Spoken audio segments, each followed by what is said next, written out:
We are here to test and develop the so-called BR1 project, or the Tourbillon vehicles, to do various different tests on HVAC system, on ABS, on ESC systems, traction control, and vehicle dynamics in general. Imagine spending more than $5 million on a car, and then waiting years to receive it. That's the reality facing the world's most exclusive group of automotive collectors, all chasing ownership of the Bugatti Tourbillon. Limited to just 250 examples, sold out before its public debut, and built by hand inside a purpose-built factory in France, the Tourbillon represents one of the boldest gambles in modern automotive history.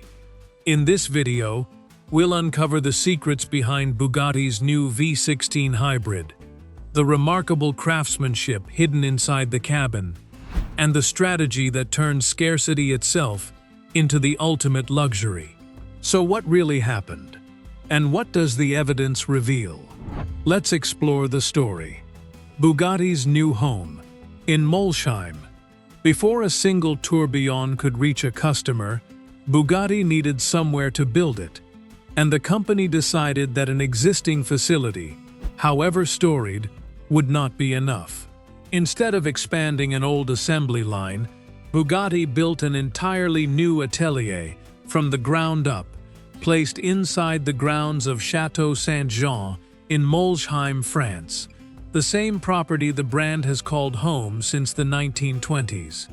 That continuity carries weight beyond architecture alone. Molsheim has been Bugatti's home since 1909, surviving multiple ownership changes, a complete shutdown in the years following founder Ettore Bugatti's death, and eventual revival decades later.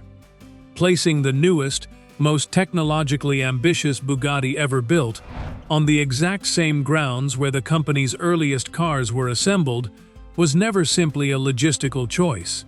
It was a deliberate statement that, regardless of how far the engineering has advanced, the brand's geographic and emotional center has not moved an inch. Why commit that level of resources to a single model? Because the Tourbillon was never meant to be built the way previous Bugattis were built. The new facility stretches roughly 132 meters in length, a structure designed less like a traditional factory and more like a piece of architecture meant to disappear into the surrounding countryside. Roughly 30% of its roof is covered in living grass, a detail that has nothing to do with manufacturing efficiency and everything to do with how Bugatti wants this chapter of its history to be remembered. The practical numbers matter just as much as the symbolism. The new atelier doubles the production capacity of the facility it replaces, a necessary upgrade given how labor-intensive building a Tourbillon actually is. Every single unit is hand-assembled, a process that resists the kind of automation found in nearly every other corner of the automotive industry. Why insist on doing things the hard way when robotics and automated lines could theoretically build cars faster? Because speed was never the goal. Precision was. That commitment to precision explains why Bugatti can only produce roughly 80 Tourbillons per year, even with double the previous capacity. Compare that figure to virtually any other auto manufacturer on the planet, and the contrast becomes obvious almost immediately. Most factories measure output in thousands of vehicles per day. Bugatti measures its entire annual output in a number that a mainstream automaker might produce before lunch on a single shift. Is building slower really the smarter long-term strategy in a competitive luxury market? History suggests it is, at least for Bugatti specifically. The brand has built its identity for more than a century around rarity and obsession with detail rather than volume. And the new facility reinforces that approach, rather than abandoning it under pressure to scale. Every surface inside the atelier, every workstation, every piece of equipment exists to support a production philosophy that treats each individual car as a standalone project, rather than one unit on a moving line. There is also a deeper signal buried inside the decision to build new rather than renovate. A company confident in its near-term future does not always invest heavily in permanent infrastructure. Bugatti's decision to construct a purpose-built facility specifically for the Tourbillon program suggests a level of long-term planning that extends well past this single model. Infrastructure built to last decades, not just to satisfy a 5-year production run. None of this happens by accident, and none of it happens quickly. The years between the Tourbillon's unveiling in 2024 Tourbillon, we want it to be special even when it's naked or its parts. We wanted that also that is something really special even if the customers don't see it. So we had a third design discipline. and its first deliveries in 2026 were not simply about finishing engineering work on the car itself. They were about building the very space the car would be born inside of. A factory engineered with the same level of intention as the hypercar it now exists to produce. The math of luxury numbers rarely tell a complete story on their own, but in the case of the Tourbillon, they come close. 250 units. That is the entire production run, confirmed directly by Bugatti Rimac chief executive Mate Rimac, who has stated plainly that the cap will not be expanded under any circumstance.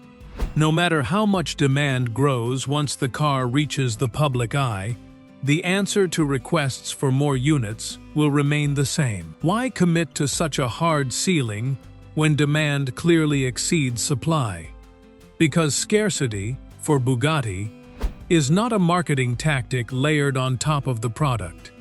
It is the product. Every previous generation of Bugatti hypercar has followed the same pattern, shrinking production numbers while increasing price. And the Tourbillon takes that pattern to its most extreme point yet.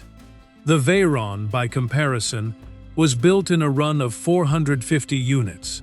The Tourbillon's run sits at roughly half that number, while its starting price is more than double what the Veyron commanded in its own era.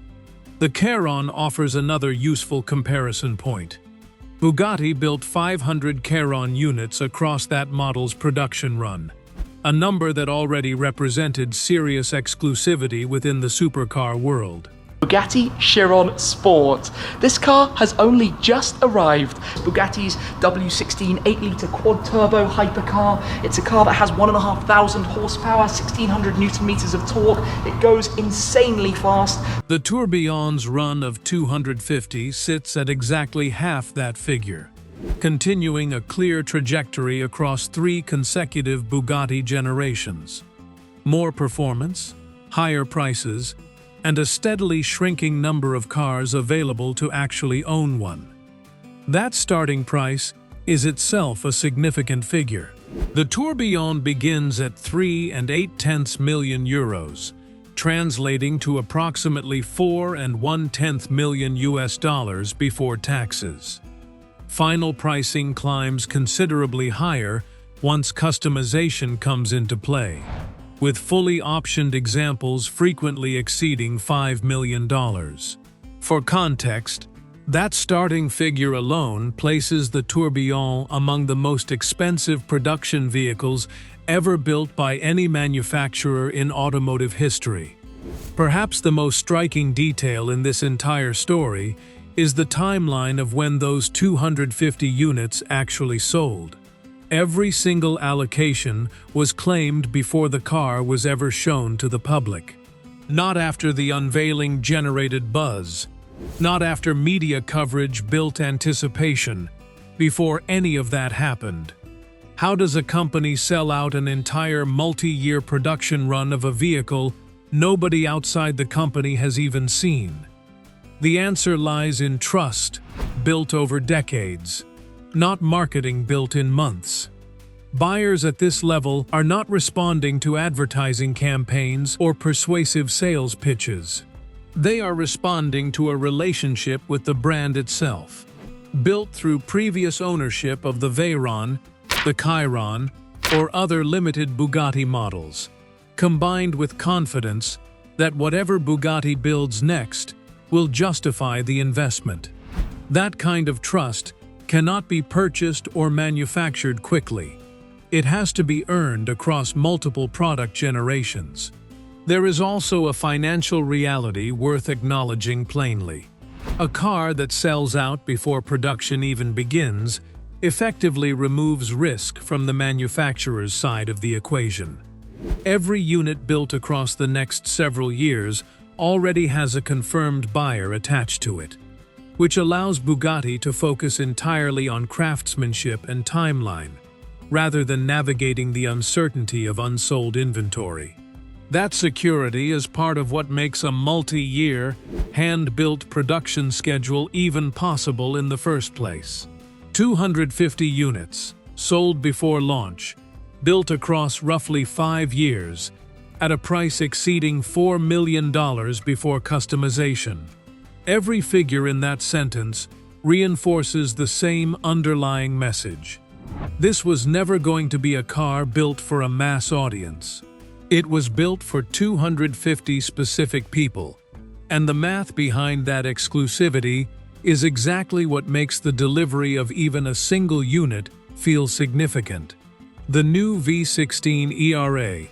Strip away the exclusivity and the pricing, and what remains underneath the Tourbillon's bodywork is arguably the most significant part of this entire story. For the first time in over 2 decades, a flagship Bugatti is not powered by the brand's legendary W16 engine.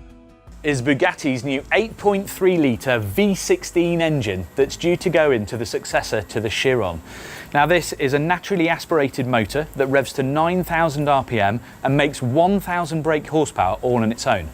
In its place sits a completely new architecture, a naturally aspirated V16, developed in partnership with UK engine builder Cosworth, paired with a hybrid system built around 3 electric motors. Why abandon an engine that defined 2 entire generations of hypercars?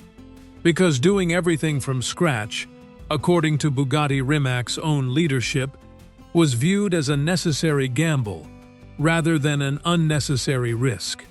The combined output of the new powertrain reaches roughly 1,800 horsepower, a figure that places the Tourbillon firmly among the most powerful production cars ever built, regardless of price point or manufacturer.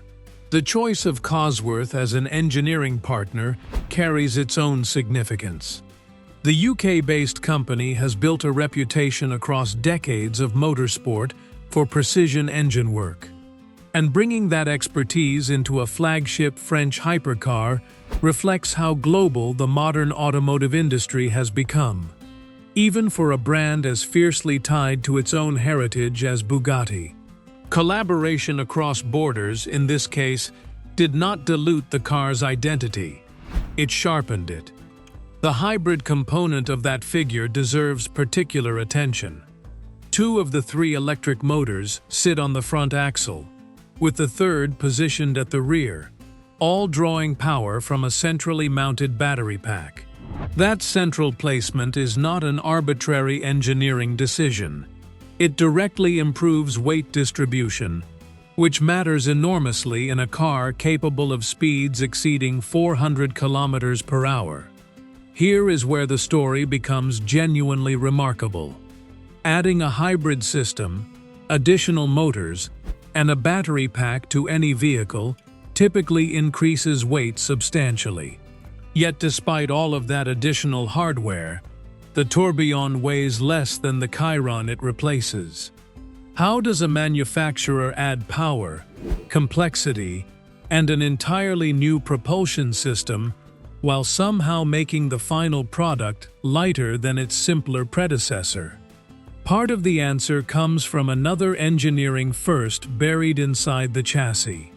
The Tourbillon is the first hypercar ever built, with 3D printed suspension components, a manufacturing technique that allows for complex geometric shapes, optimized purely for strength-to-weight ratio, rather than traditional manufacturing constraints. Every gram removed from the suspension, without sacrificing strength, contributes directly to the car's overall weight advantage. Is shaving weight really worth this level of engineering complexity? At the performance ceiling Bugatti operates within, the answer is almost always yes. Every additional kilogram affects acceleration, braking distance, and handling precision in ways that become magnified at extreme speeds. A car built to travel at speeds most road vehicles will never approach cannot afford unnecessary mass, regardless of how impressive its horsepower figures might look on paper. Show your speed, the engine RPM, and horsepower readout. Just like with a Chiron, except the Tourbillon is all analog, and this horsepower gauge actually has 2 needles. There is also a usability dimension to this hybrid system that often gets overlooked in conversations focused purely on horsepower. The battery pack provides an electric-only driving range of more than 60 kilometers, translating to roughly 37 miles. That range transforms what could have been a purely track-focused machine into something genuinely usable for everyday driving situations. At least for owners willing to treat a $4 million hypercar as daily transportation. Put all of these elements together: the new V16, the hybrid system, the 3D printed components, the weight reduction despite added complexity, and a clear engineering philosophy emerges.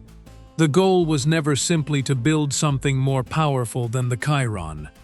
The goal was to build something fundamentally smarter, even if that meant abandoning 2 decades of engineering precedent and starting over from a blank sheet of paper. Bugatti's analog revolution.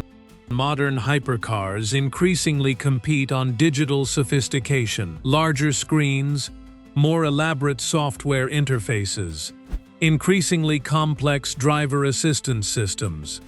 The Tourbillon deliberately moves in the opposite direction in several key areas, and that decision says as much about Bugatti's philosophy as any horsepower figure.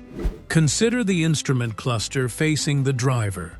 Rather than installing a digital display, Bugatti commissioned Swiss watchmaker Concepto to build a completely analog gauge cluster, finished with the same precision and attention typically reserved for high-end timepieces rather than automobiles. Why choose mechanical needles over a digital screen, in an era when nearly every competitor is moving toward more elaborate digital interfaces? The answer connects directly back to the car's name. Tourbillon refers to a centuries-old watchmaking mechanism designed to counteract the effects of gravity on a timepiece's internal movement, ensuring more consistent and accurate timekeeping. Bugatti chose that name specifically because it wanted the car to embody the same sense of mechanical permanence that has made watchmaking tourbillons revered for more than 200 years. A digital screen, however advanced, inevitably looks dated within a handful of years. A precisely engineered mechanical instrument does not carry that same expiration date. There is a practical argument buried inside this philosophy as well. Collectors who pay several $1 million for a car generally expect it to retain or even increase its value over time, and components that age gracefully play directly into that expectation. A digital interface tied to a specific era of consumer technology, the consumer product layer around them.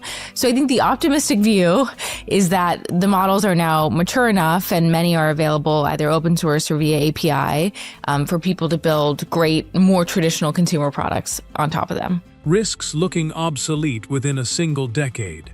A mechanical instrument built by a watchmaker, by contrast, simply continues doing what it was designed to do, regardless of how computing technology evolves around it. That same philosophy extends into the cabin's audio system, in a detail that surprises most people encountering it for the first time. The Tourbillon does not use traditional speakers at all. Instead, specific interior surfaces, including sections of the door panels, are engineered to resonate and produce sound directly, functioning as the speaker system itself rather than housing separate speaker components. Why eliminate something as fundamental as speakers from a car at this price point?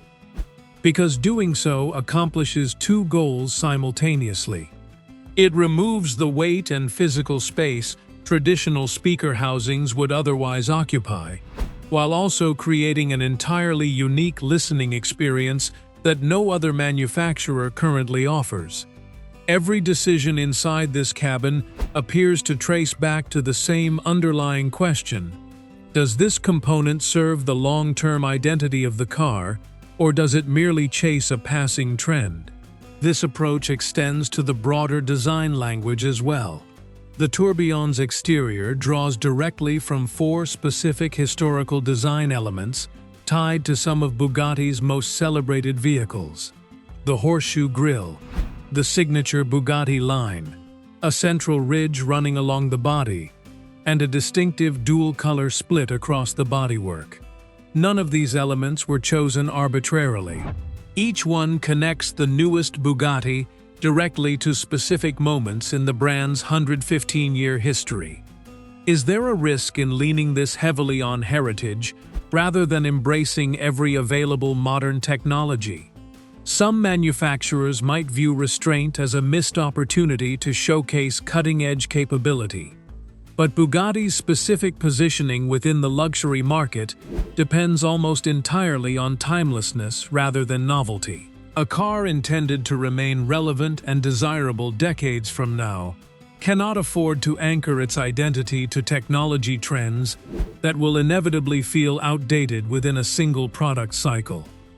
What emerges from these choices is a vehicle that treats craftsmanship as a competing value alongside raw performance, rather than something layered on top once the engineering work is finished. The instrument cluster, audio system, design language, every element reinforces the same message. The Tourbillon was built to be remembered for what it represents just as much as for what it can do. This is a part-built Bugatti Tourbillon. This might be the world's most advanced car factory, and who better for a tour guide than Mate Ramatz himself. Thank you very much for having us. The world's most patient hypercar owners. A car this exclusive does not arrive all at once. The story of the Tourbillon's first deliveries is really the opening chapter of a much longer timeline, one that will stretch across the rest of this decade before the final unit ever leaves the atelier. With production capped at roughly 80 units per year and the total run fixed at 250 cars, simple division reveals exactly how long this process will take.